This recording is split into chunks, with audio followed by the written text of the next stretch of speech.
So we have Knebworth August 4th and 11th. The concerts the media and major publications push as the main narrative of Led Zeppelin's comeback into the game in 1979. With the many ups and downs from this event, why no interviewer has ever asked Robert, Jimmy or John Paul Jones about the true concert highlights of 1979 is quite strange. I'm referring, of course, to Copenhagen.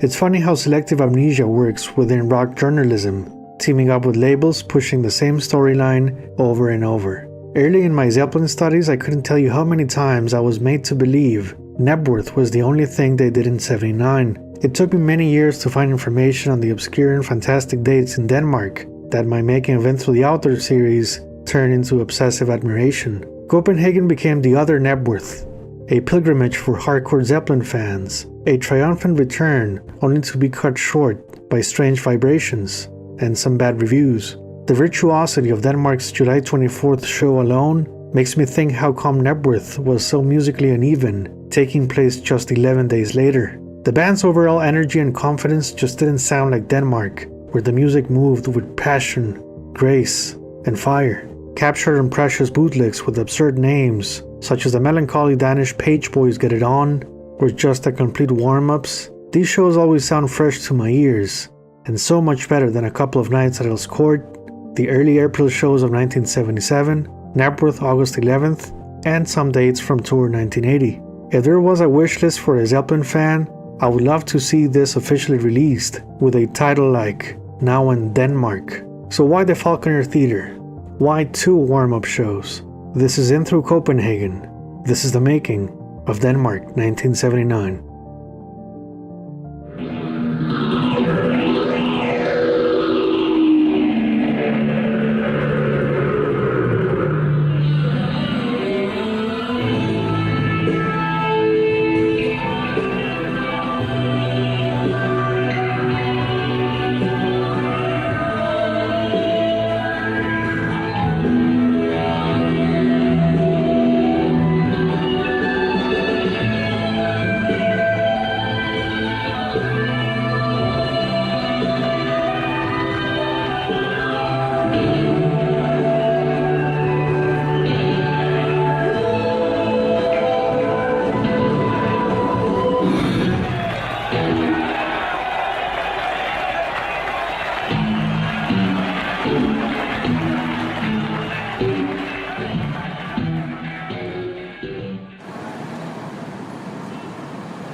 Constructed on the remains of an old town hall, the Falkoner Center was built in a 2-year period, 1958 to 1959, as a hotel complex that included a conference center. Early on it became a destination for many artists, who enjoyed the accommodations and practicality the venue had to offer.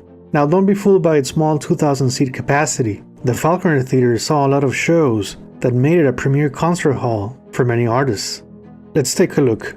You had Roy Aldridge, Ella Fitzgerald and Louis Armstrong in 1959, Cannonball Adderley in 1961, John Coltrane in 62, Duke Ellington in 65, The Stones in 65, The Beach Boys in 66, James Brown, Otis Redding and Cream in 1967, early Frank Zappa and the Mothers in 1967 as well, The Bee Gees and the Doors in 1968.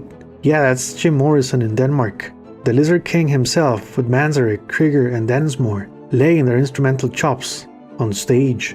1969 saw Judy Garland play her last show, plus Jethro Tull 10 years after, and the Jimi Hendrix Experience bringing their own voodoo magic to Denmark. The 70s kept the influx of stars at the theater in the ways of, guys, brace yourselves, this is a very long list, but thank you my dear patrons for supporting my obsessive research.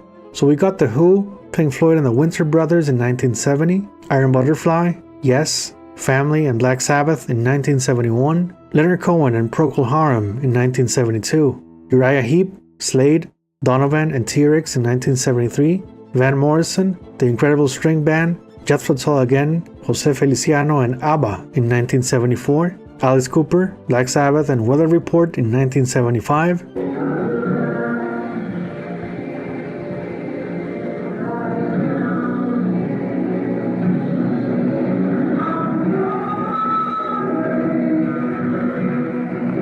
Wings, David Bowie, Hot Tuna and Frank Zappa in 1976, Eric Clapton, John Cale, Lou Reed, Bob Marley, Black Sabbath for the third time, and AC/DC in 1977, and David Bowie, ELO, Peter Gabriel, The Kinks, and Queen in 1978. What did 1979 look like for the Falkoner Theatre before Led Zeppelin? You had Frank Zappa on March 5th, Earth, Wind & Fire on March 6th, Lou Reed on March 28th, Jean-Luc Ponty on April 2nd, Mike Oldfield on April 12th, Kate Bush on April 26th, Johnny Winter on May 9th, Thin Lizzy on May 10th, and Weather Report on July 10th. So you may be wondering, with so many groups playing the Falkoner Theatre, what took Zeppelin so long? Well, they certainly visited other Danish venues, which you can see as red pins on the map. Their relationship with Denmark started back in 1968, with 4 dates from their Scandinavian tour. They returned in March 1969, including their first visit to Copenhagen at the Tivoli Concert Hall with a capacity of 1,600 ticket holders. As Led Zeppelin's popularity grew, so did their need for a bigger concert hall. The 4,500-seat venue KB Hallen became a rock and roll favorite destination for many, and Zeppelin was no exception, playing here in 1970, 1971, and 1973. As you can see, the band was close to Falkoner Theatre, but it wasn't meant to be. Yet. Selvom han tabte tråden. Han gør det, når filmen er slut. Det er den nu. Det hedder Skove Bandits. Led Zeppelin began its tradition of playing European warm-up shows back in 1970, just before they went on tour in North America. From Iceland to Montreux, then to Holland, Germany and Belgium, performing far away from the pressures of the American market and big stadium dimensions allowed the band to work on their craft just before the madness began. Because they played with a larger-than-life bravado in North America, Europe was a ground cable that kept them sane and strictly focused on the music. It's no wonder many bootlegs from these warm-ups remain concert milestones, with a more daring approach to instrumental and vocal performances. We can think of Montreux 1970, Holland 1972, Euro 1973, including Vienna, and Brussels 1975. Now, there was no warm-up for the 1977 North American tour, but a shocking stop and collapse on July 26th, when Robert Plant's son Carrick passed away at the age of 5. What followed was a shutdown of the machine that went into a 10-month hiatus. If you watch my 7-part series on Into the Outdoor, you know they slowly came back for shy rehearsal sessions in May 1978, and a miraculous move into recording a new album, considering the fact that Robert Plant almost quit the music business altogether. Their November 1978 sessions at Polar Studios in Stockholm, Sweden, became the definite warm-up for the Led Zeppelin organization, walking the uncharted waters of maybe. Our 1979 story moves around this map. You have Sweden, the ignition, Copenhagen, the release, and Knebworth, the return. Everything was a warm-up in these uncertain times where everyone waited on Robert Plant's new attitude towards the business and the band. With his refusal to even consider going back to America and the necessity of working on his terms, Robert was all about maintaining a work-life balance with his son Logan Romero Plant, born in January. A full-fledged concert tour in 1979 was just not sustainable, nor possible given the conditions. It was a similar playbook to 1976 past Robert's accident, where a new album was released, and that was it. But 1979 Robert Plant didn't carry a cast, but a broken heart and soul, dealing with grief and a very personal mourning process, with John Bonham the only true friend around him. There was little activity in the Zeppelin camp in early 1979, outside of their 8th studio album Final Mix, done in February. Page, Plant and Bonham jammed with Bad Company at the Birmingham Odeon in late March. They performed 2 numbers, Long Tall Sally and Going Down. Now up in Scotland, more specifically Pentland Firth, there was a celebration day on April 30th. Phillips Harbour was rebuilt in late 1978, early 1979, and was reopened by Jimmy Page, who was a regular visitor of the historic county of Caithness. For my UK subscribers, I hope I pronounced that correctly. If I didn't, please let me know. Now, some sources state Led Zeppelin was interested in purchasing the House of the Northern Gate in Scotland and turning it into a recording studio. What a fitting continuation to the Houses of the Holy concept this would have been. Imagine Zeppelin having a recording studio here. It's like living in the artwork of their 5th studio album.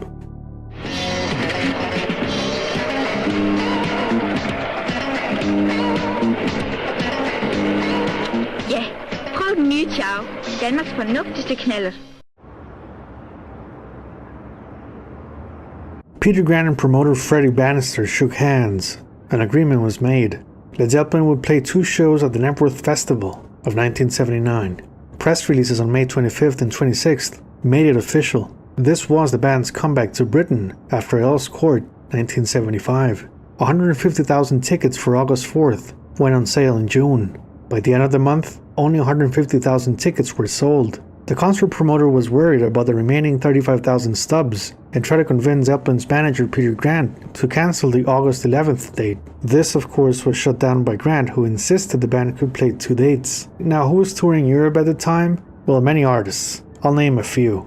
Rush played the second leg from their Hemisphere tour, April through June. Kate Bush's Tour of Life ran from April to May. The Who played a few dates in May and June throughout England, France, and Scotland. You also had Manfred Mann, Lou Reed, Journey, the list goes on. Concertgoers wanted new sounds, new vibrations. As a way of pushing the marketing agenda for both their UK shows and the upcoming album, a photo shoot took place at Knebworth. The now iconic images were taken by Hypnosis' own Aubrey Powell, who along his partner Storm designed the album cover for In Through the Outdoor. The session started off cold, as all 4 band members weren't getting along very well. Robert and Jimmy were in a sort of Ian Gillan, Richie Blackmore kind of vibe. So Aubrey Powell decided to break the ice by hiring a stripper and surprised the band with a portable radio for her to perform the stripping routine. The idea worked as their faces changed from serious to laughing and cheering. 1979 was all about motivation at any cost. We Zeppelin fans should thank the stripper for elevating their spirits on that Knebworth field. 2 sets of photographs were shot with different outfits, except for Jimmy, who wore the same shirt. It was quite a contrast to their 1977 indulgence and rockstar wardrobe. They were now in their 30s, walking as trendsetters anticipating the 80s in style. Bonham's white shirt speaks of the peacemaker within the band, the soul responsible for persuading Robert into going back to rock and roll. Bonzo took it personally in 1979 for this new era of the band to be a solid foundation into the future. Denmark celebrated a great musical event in the Ways of Roskilde Festival 1979, which saw the participation of powerful local bands, plus the likes of Peter Tosh, Jeff Beck, and Talking Heads. Held from June 29th until July 1st, it kept the musical energy going, with audiences supporting the live concert business. In other news, John Bonham attended the World Championship motocross races at Farley Castle in July. He put up his Triumph chopper and a gold record for auction as a way to raise money for charity. This bike is the same from, you guessed it, the song remains the same. John was a generous guy indeed. Ford Taunus har det hele og mere til.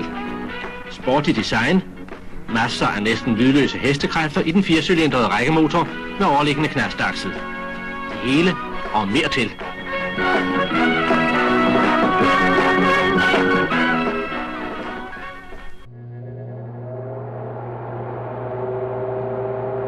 The band shipped their instruments and best intentions to Denmark. In a strange coincidence, their upcoming shows on July 23rd and 24th matched their last 2 1977 dates in the United States at Oakland Coliseum.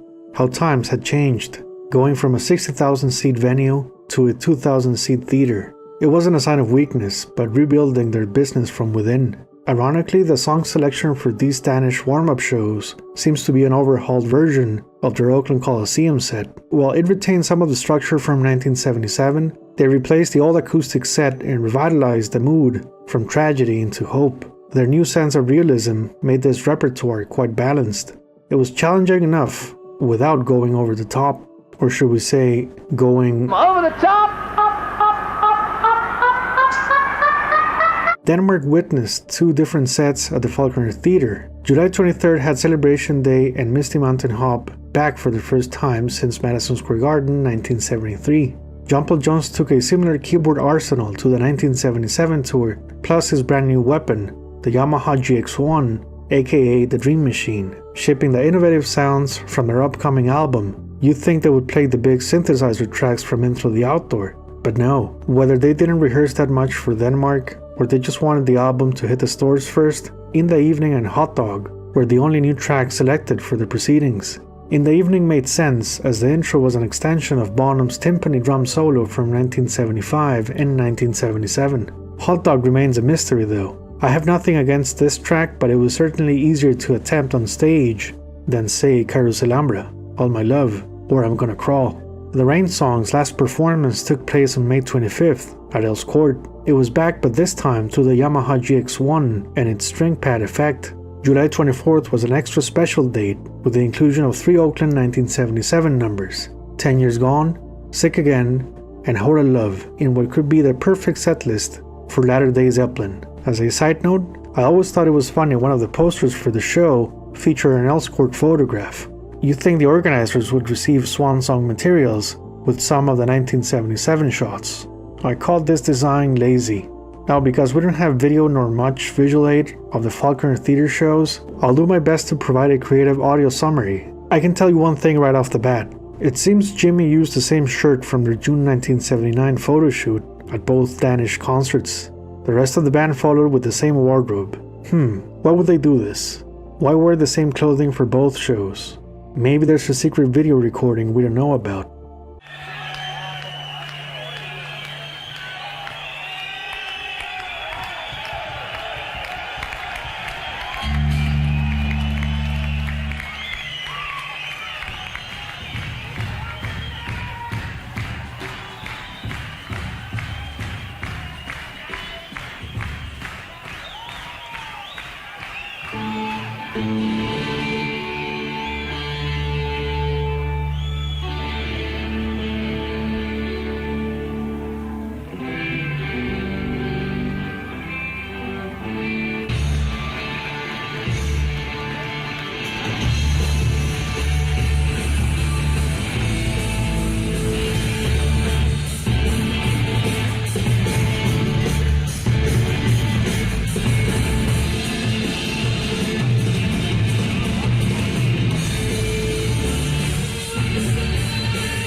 Thank you for your patience and waiting for the disappearing lights.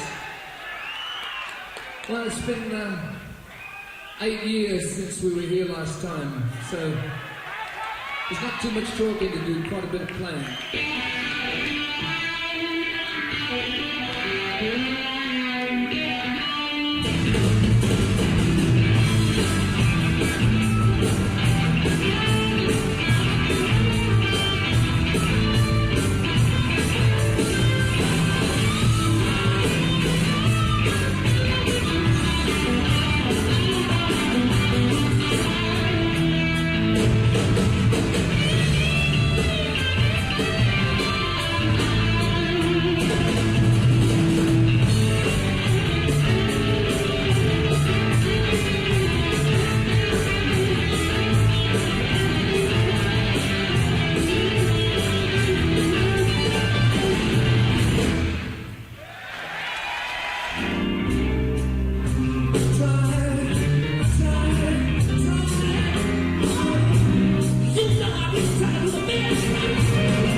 won't. But she wants to be sure. 'Cause you know sometimes words have. So you are not alone, not alone. Lonely, lonely, lonely, lonely, lonely.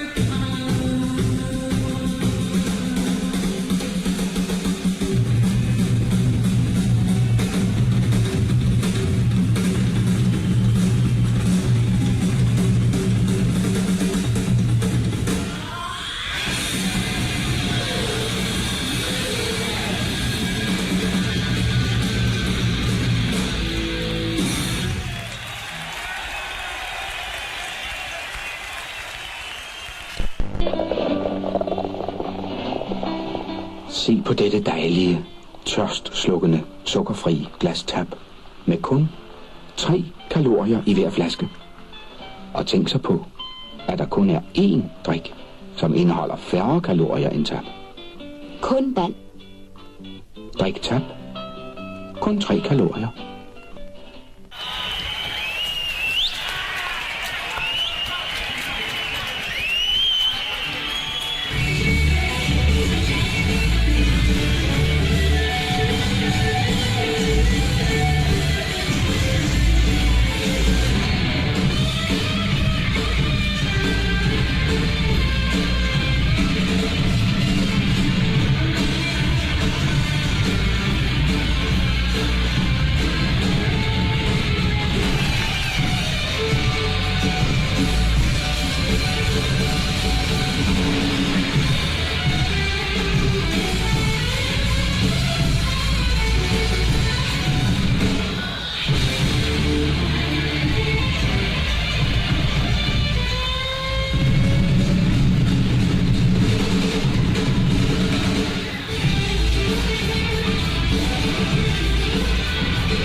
Bare jeg kunne rejse nu. Og bade. Kølige drinks og palmer.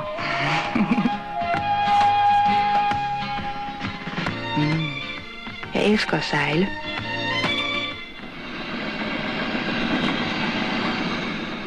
Tjæreborg gør din drøm til virkelighed. Reviews for the first show were harsh, with the Danish press considering a fiasco, stating the band lost their appeal. I mean, we gotta be thankful they didn't do a review of Temporary Zone in 1977, right? News reports of July 28th confirmed Led Zeppelin's warm-up shows in Denmark, just in time for their upcoming British return just 7 days later. More bad press continued on the very same day of the first Knebworth gig, on August 4th, with critics savagely ripping the band to pieces, based on the impressions of the July 23rd concert.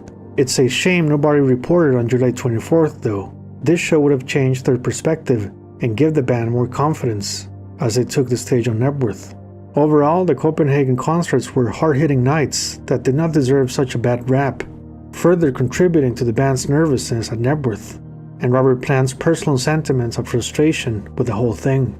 The press seemed to forget the monumental tragedy the band was coming back from. Such negative words were unnecessary. Music critics who can't play an instrument love to kick and hurt an artist when they fall to the ground. It's no wonder there was no more Zeppelin on stage activity for almost an entire year after Knebworth. I sensed Robert had a growing dichotomy of sentiments, being the Zeppelin enterprise that paid the bills, and at the same time, wanting to move away from the very same image he helped to create.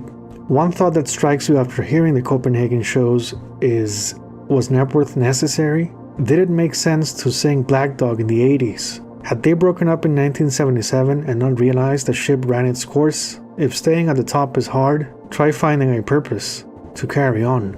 The Danish concerts proved the band performed better in a smaller venue after the traumatic experience that ended up being playing in such massive dimensions in the past. What a 2,000 theater seat provided was a direct connection to the audience, like the all UK and European tours. There were musicians wanting to get back to the essence of their craft. Denmark was a deja vu moment of the touring band spirit that made them superstars. Away from the highly publicized events and fan hysteria, Copenhagen was the outdoor, closer to the dream of so many famous rock stars. You know, the fantasy of not being recognized and remember the days when making music was just for fun. For a band that was technically born in Scandinavia in 1968, this was a proper goodbye of sorts, trapped in the pressures of the industry, waving their hand as they flew back home to expectations and the swan song offices. Copenhagen, Denmark was the last breath of fresh air, just 1 year and 2 months before a tragic day in September. Nobody gets too much heaven no more. It's much harder to come by. I'm waiting in line. Nobody gets too much love anymore. It's as high as a mountain and harder to climb. This was Denmark 1979. Bye-bye.